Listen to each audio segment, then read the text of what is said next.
Kahit ano lamang po na madiskarte para po may makuha tayong pakain sa ating mga alaga.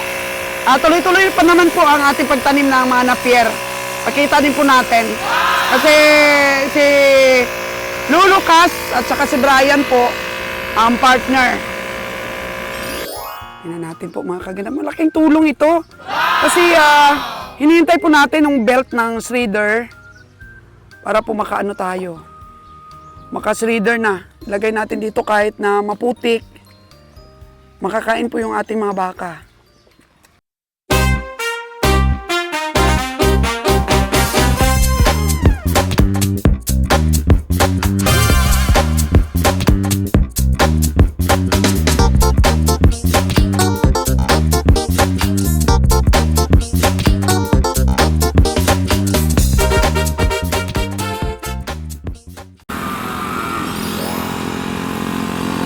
Ito po yung pag-testing ng ating pong nabili na grass cutter.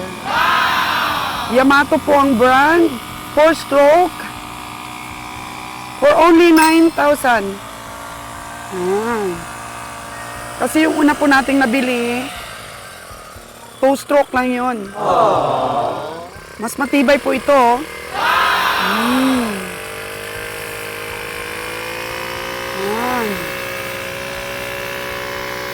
Si John Bry, nakapag-exercise. Si Cas, ayan. Pag may bato, tumatalsik. Oh, no! Magastos sa gas? Magastos sa gas? Magastos ba sa gas? Kasi hindi pa marunong si Cas. Dapat kasi Cas, mabilis yung ganun mo. Yan. Matuto naman yan sa uli yan. So, hindi pa daw makontrol ni Cas masyado. Ano lang, siyempre, ano lang yan, Cas? Unti-unti lang, matututo din. Ayan po. Umada mo po, mga kaganabuhay. Sarap kainin to.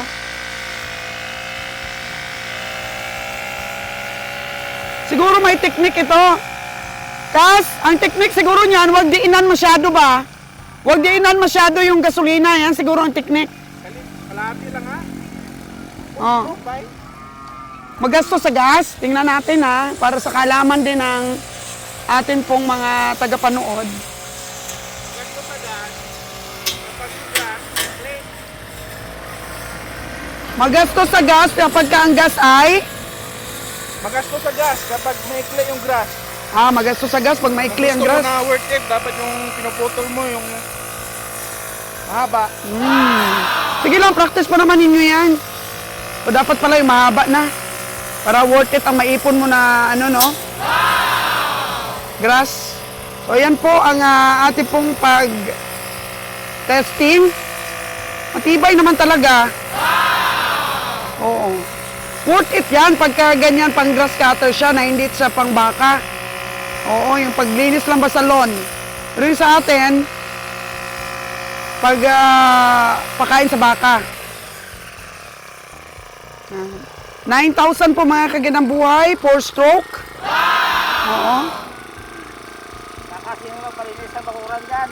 O baka sino daw magpalinis ang bakuran. May sweldo pa si Cas, tapos papakain namin sa baka yung damo. Panawagan po dito sa Giulngan, sino ba ang magpapalinis ng lawn nila? May sweldo si Cas, tapos sa amin pa yung damo, pakain namin sa mga baka.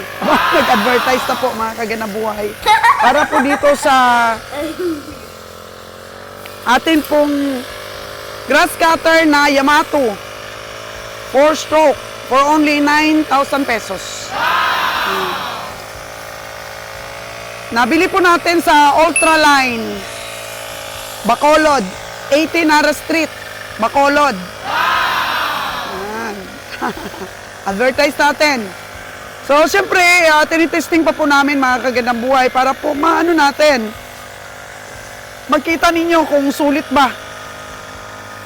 Pero sa palagay ko, ito, napaka-stable niya umandar, gamitin. Mas maganda talaga po ang 4-stroke. Gamitin. compared po sa two-stroke lang. Siyempre, mas mura yung two-stroke. Mas mura yun ang bili namin. So, ayan, mamaya lamang po, mga kaganang buhay, ay testing din natin ang ating Yamato Japan na shredder machine. 12 horsepower.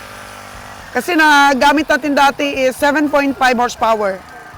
So, ayan. Testing po natin mamaya kung gaano po siya kaganda.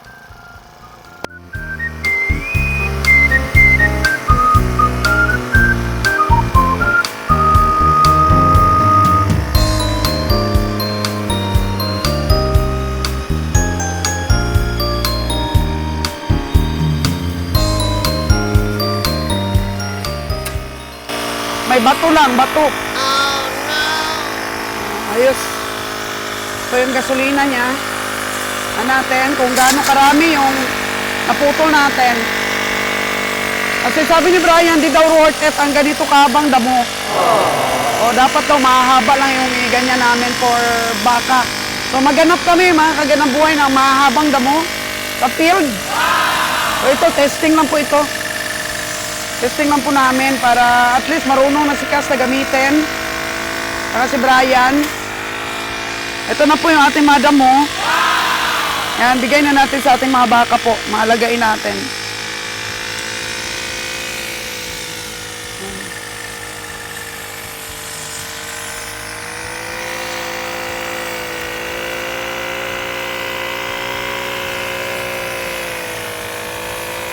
Kahit ano lamang po na madiskarte para po may makuha tayong pakain sa ating mga alaga. Tuloy-tuloy pa naman po ang ating pagtanim ng mga napier. Pakita din po natin. Kasi si Lulu Cass at saka si Brian po ang partner. Oh. Ayan po si Brian naman. Para mahasa lang ba kung gaano pagpindot, hindi masyadong makalas ba sa gasolina? Kung diinan ba masyado o hindi. Ano natin. Mataas kasi si Brian kaysa kay kasi.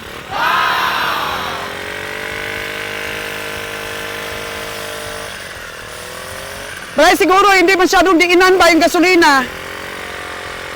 Ano natin. Ayan, maganda yung ganyan, Bray.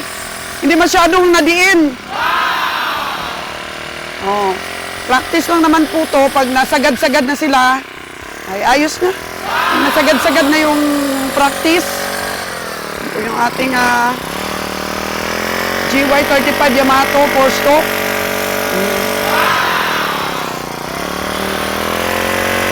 Not certified for sale in Canada. Oh. Ayan. Kailangan stylan lang. May bato lang kasi eh. Mahirap. Kanina, mabigat ang pag-press ni Brian ng button. Medyo umuungol po ang makina ba. Siyempre, halata na medyo maraming gas ay nire-release. So, ma-perfect din po ito, mga kaganang buhay, kung paano po na medyo mapatipid sa gas. Di ba, Cass, no? Hindi masyadong diinan para matipid. Ayan. Unti-unti naman yan, natututo naman ang atin pong mga cowboy. Cowboy na si Brian eh. Ayan. Brian, wag mo na putulin yung mga ibang klaseng damo kasi di kinakain ng baka. Oh, no! Dito lang, Brian, oh, yung kinakain ng baka. Ayan, kumuha na ng sako ang ating cowboy doon sa kabila para po mabigay ito sa ating mga alagain. Ayan. Tsaka yung good thing nito, mga kaganang buhay, source of exercise na rin po ni Brian dahil nung nag-duty po siya sa Boracay, tumaba talaga siya. So hindi masyadong nagagamit yung energy. Oh, no. So dito, bakbakin natin ng trabaho, mga kaganang buhay. Yung maganda lang po sa mga anak namin, nakikinig. Nakikinig po kung ano yung ikakaganda ng kanilang buhay at negosyo. Kailangan yung mga anak natin hindi piki sa trabaho po. Kahit ano dyan, trabaho. At ang tinuturo po talaga natin, yung proper management po nila sa tao. Kailangan marunong silang makisama. Sabi ni Brian, pag-aaral ni Brian, hindi worth it kung medyo hindi mahaba ang damo. So, maghanap tayo, Kas, na mahabang damo. Para worth it. Oo, dun, sabi ni Kas. So, ganun talaga. Ang importante po, magamit ng sakto ang ating mga equipment. Yan. Siyempre sabihin ng iba, simple lang naman yan ang ginagawang ganyan. Oh, ang mga simpleng bagay, pinag-aaralan pa rin. Oh. Kasi kung mabigat, hindi mo makontrol, kailangan sanayin ng sarili. Yan. Walang eksperto po kung hindi pinag-aaralan. Ang bawat galaw, maliit o malaking bagay yan. Kailangan i-hands-on. Kasi yung ibang mga amo, salita lang ng salita, kagaya ko. Salita lang ng salita, halos expert sa lahat ng bagay. Pero pag ginawakan pala nila, hindi pa rin pala sila marunong. Kagaya ko po. Ganang buhay. Huwag niyo na po akong pahawakin ng ganyan. Pera na lang po pahawak niyo sa akin. Diyan po ako eksperto. Kas, no? Oh, pera lang pahawak niyo sa akin. Huwag na yung mga equipment na ganyan. Di na natin kaya yan. Oo. Huwag tayong magmarunong kung di naman natin alam, di naman tayo marunong. Ayan po, mga kagandang buhay. Basta sa pera, walang problema. Marunong tayo magpalakad dyan.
Okay, ayan, puno na yung isang sako. Ilang sako na ba nakuha natin?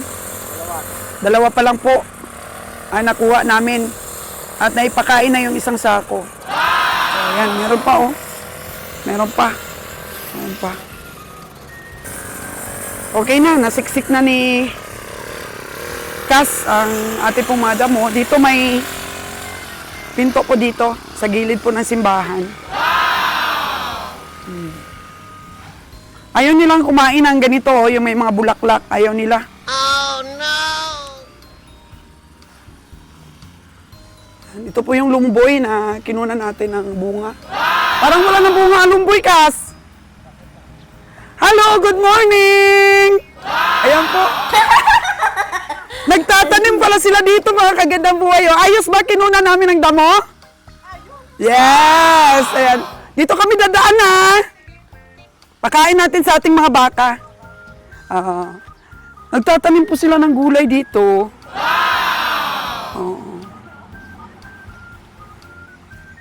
Ayan.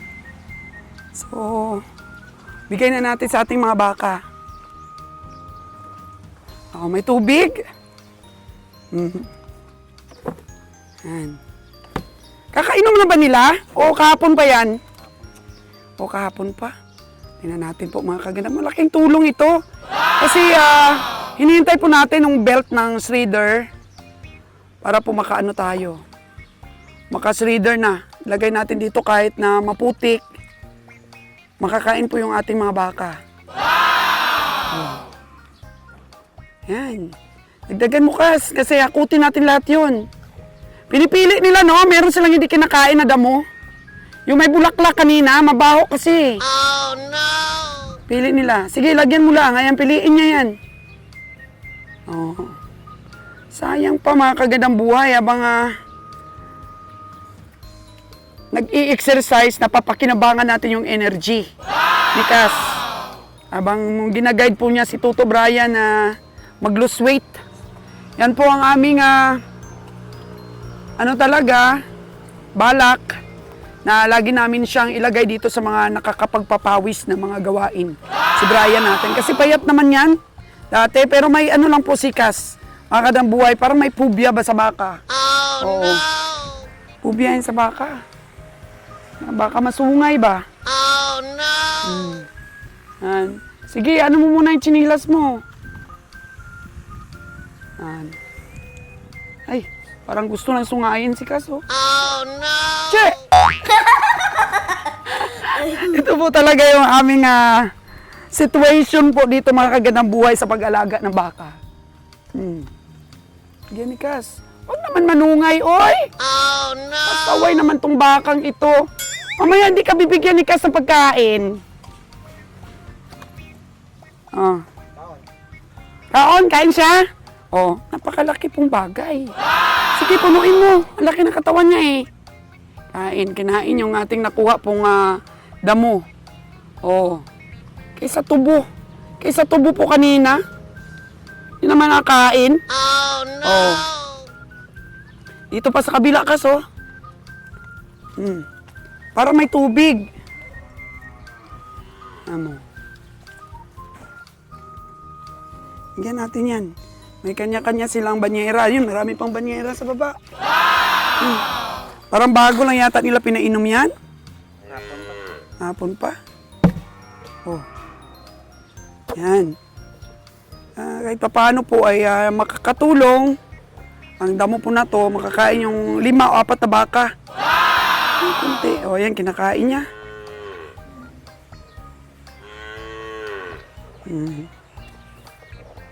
Yan.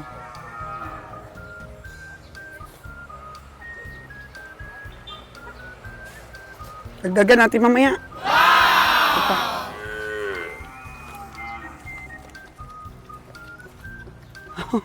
Habol si Kas. Shh! Dugyot-dugyot. Oh no! Kakain. Wait lang. Yan ka pa ni Kas. Sarap ng kain nila Kas, oh. Kunti-kunti ba? Dagdag. Uy, sayang naman. Nahulog. Oh. Inin nila niya. Sarap eh. Fresh na fresh eh. Basa-basa pa kasi mulan kahapon.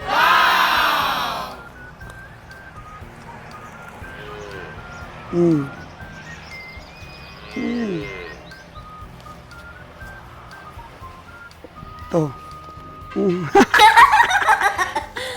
Ito kay naanikas. Dito ka sa kabila daan, no? Kasi para wag maputika yung paa mo. Dito, may semento. Oops. Yan.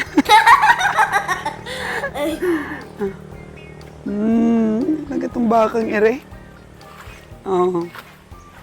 Ito Kaso, kinain niya talaga. Kaya maganda po talaga naka-shredder.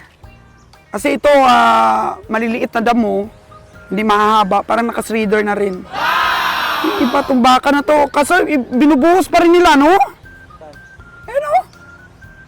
Tinatapon pa rin nila. Oh, no!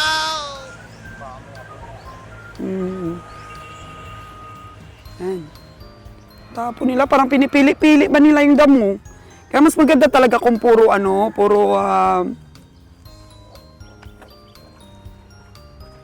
gusto nilang damo. Bawa tubo, gusto nila yan. Pag na-shredder, ayos. Tsaka napier, gusto nila. Kasi ito kasi sa mga lawn, ay ito. Siyempre may mga iba-ibang damo. Iba-iba. Yan. Ayan natin sa ating mga baka. O, yan. Ayun yung banyera niya. Isa-isa silang banyera eh. Pagka pa kunti-kunti, mamaya dagdagan na lang. Tulong-tulong lang ba? Yung mga tubo, di nila kinakain. Oh no! Payat na payat na Kas. Wala, payat na siya. Dagdagan mo Kas. Payat na siya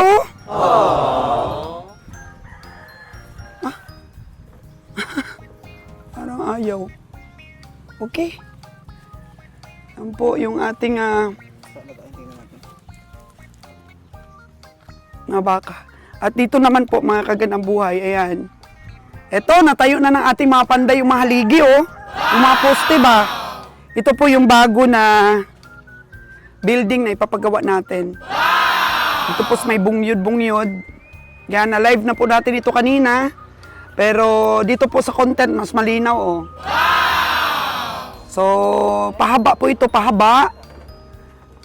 Marami pong baka ang atin pong malalagay dito. Hanggang dito po, hanggang dito. Hanggang dito, hanggang doon.